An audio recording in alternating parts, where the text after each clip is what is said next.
President Trump has called the media the enemy of the people. Top White House aide Steve Bannon says journalists, not Democrats, are the real opposition.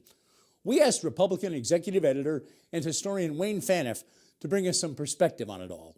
First off, there wouldn't have been any Constitution at all had they not added the Bill of Rights, because when they added there was a lot of states that without protection of human rights, they wouldn't go along with the convention, you know, and so, and it still took quite a while to get it done. Although the Bill of Rights, once the Bill of Rights was added, it moved much more quickly through the system.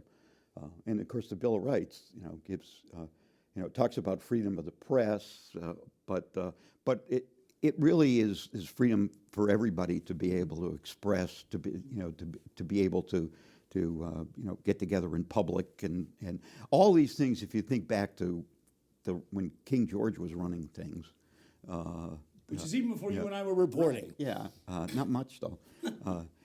You know, back to then, I mean, some of the things that are in the Bill of Rights are that, you know, that you can't have military people taking over homes and stuff like that. That goes back to Boston during the you know, during the Revolution, you know, the occupation, and so this is all things that have happened before.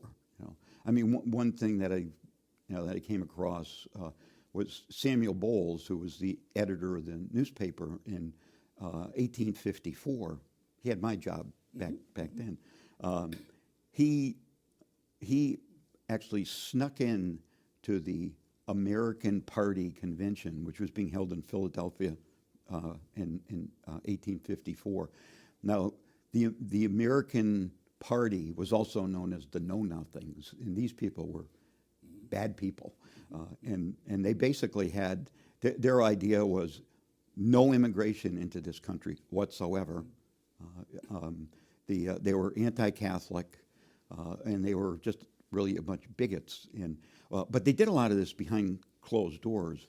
So Bowles actually snuck into the convention, and over a series of events that he was able to be privy to, he wrote, and they never caught on to this. He wrote a series of articles under the name Quien Sabe, which translates into "who knows."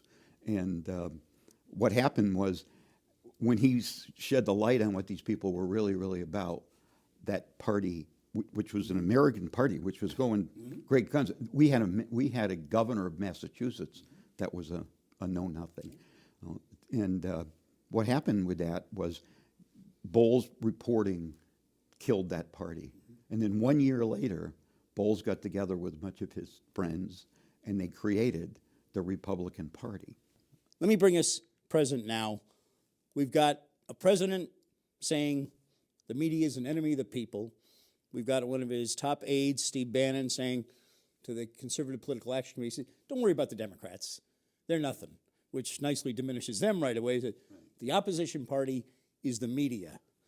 It seems to have been really thought out to really put the media in the crosshairs. What do you make of it? I make of it that it's happened before, and that if you go back, you know, I've been around a long time, and I was, you know, a reporter during Watergate. Just starting, let's be honest. Yeah, well, actually, it's my 6th year. Okay, that's you know, right. But you know, if you looked at the presidential race of, you know, Watergate took place in his, you know, when he was trying to get his 2nd term, you know, and you know, Nixon lied throughout the whole Watergate thing. He later got taken down as president, but it took another 3 years for that to happen. And but if you read the stories back then, they're very similar to what you're reading now. This is going to be the 45th anniversary of Watergate. I remember a news conference where a reporter asked him a question. I think it was about Watergate, and I think the gist of it was, somewhere or another, this must really get under your skin, Mr. President. And the president said, well, basically, I'm not bothered by criticism if it comes from someone I don't respect. Yeah. And the press, as I recall, all in the East Room went, oh. But it's different, it seems now. It's very overt compared to the past. It's much more planned. It's it's a plan that's, you know, been in the works, I think, since the very beginning of this campaign.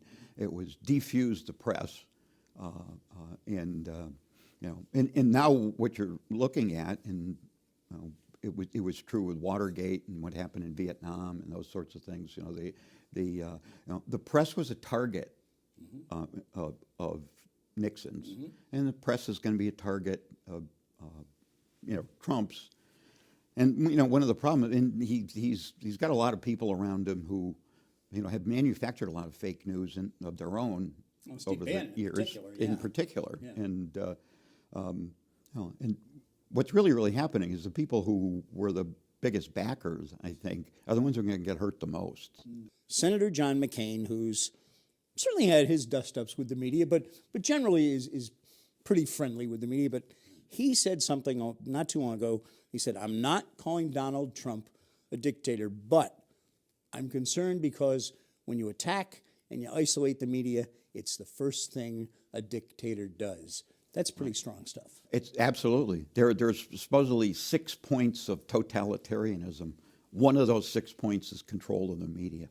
You know, the other one is control of arms. So you got both the First and Second Amendment working against you there. Wayne Phaneuf, thanks for coming in. Really gave us some perspective. We may get together again and talk about this as it progresses. Great. Thank you, sir. Thank you.